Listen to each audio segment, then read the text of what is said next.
13 Action News. Good morning, Las Vegas. Governor Sisolak making a strong promise to Nevadans as he addresses systemic racism and several nights of unrest. And police officers suspended after heart-stopping new video allegedly shows them pushing an elderly protester to the ground. Plus, this is the time. We won't stop. We gonna keep going until we change the whole system of justice. remembering George Floyd, friends and families gathered to honor his memory. And traveling tips for your summer vacation, how to stay safe if you plan on heading out of town. Good morning, Las Vegas. Thank you so much for joining us on this Friday morning. We finally made it to the weekend. Justin Bruce, nice inside where you're at compared to outside when we had you out at Caesar's Palace yesterday. But what are we going to be dealing with today and this weekend? It's okay. I saw that Danny, our evening meteorologist, was out there in the afternoon, so I couldn't feel all that bad about the 80s yesterday morning. Another morning in the 80s, but I want to get right outside because you got to check out this sunrise. Got a few mid and high level clouds due to a big weather system that's going to bring big changes to Las Vegas over the weekend, but very pretty start. Call that a mackerel sky with that kind of cloud dappled sunshine. Looks very, very pretty. Temperatures, though, yeah, on the warm side. It's 83 at McCarran. We are in the 70s in Centennial Hills and Summerlin and Boulder City, but most of the valley waking up to some mild air. By the afternoon, we're back in the heat. 103 today in Las Vegas, 104 North Las Vegas, 102 in Boulder City. Here's your 13-hour forecast. Some clouds now, but then more sun and cleaner. The wind is going to kick in later this morning and especially this afternoon. We'll see how long that wind is going to last next. All right, Justin, thank you so much. And our traffic right now, still not too bad. We had that earlier problem over on Summerlin Parkway, but it looks like it might be wrapping up already. So we might have some construction spots out there, but overall still dealing with top speeds on most of our freeways. Amazing grace. Remembering George Floyd, friends and family gathering for an emotional tribute in Minneapolis Thursday. Floyd's death has sparked days of protests right here in the Valley and across the U.S. and other countries as well, calling for justice.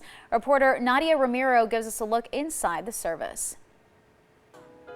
A life remembered. Everybody loved George. At a crucial moment in history. This is the time. We won't stop. We gonna keep going until we change the whole system of justice. Civil rights leaders, political leaders, and celebrities gathered alongside the friends and family of George Floyd in Minneapolis Thursday to celebrate his life. Like, he was this great big giant, and when he would wrap his arms around you, you would just feel like, you know, everything could just go away. And share in his memory. Because when you spoke to George, they felt like they was the president because that's how he made you feel.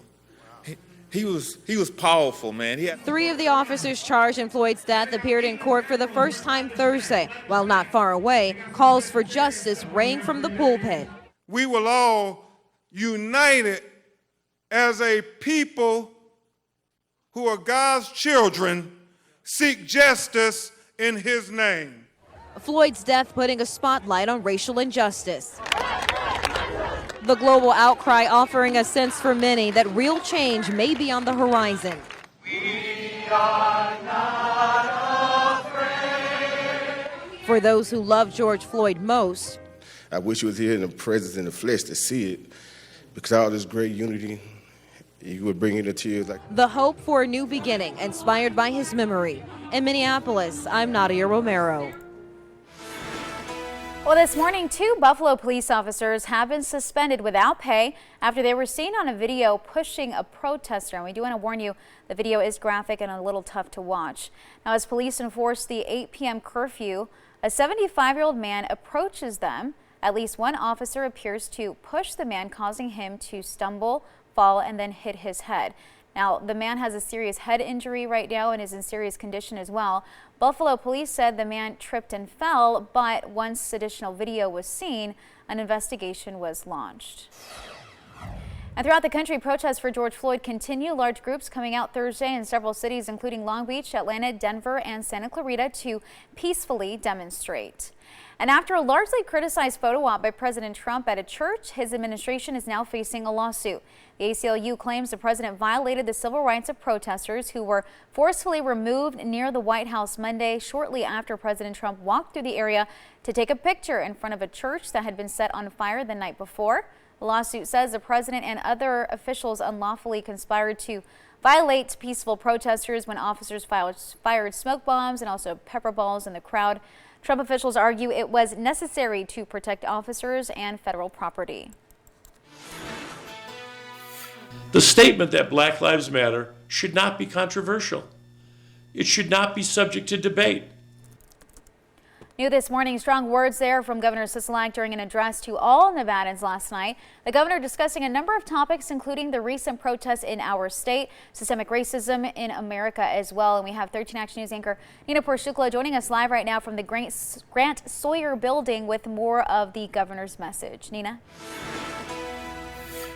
Well, Kalina, the Grant Sawyer building, that's where the governor will be joined by the state's Attorney General Aaron Ford later on this morning to further address the media and the public here about the systemic racism, as well as the several nights of unrest that we have seen here in the Valley, as well as all over Nevada.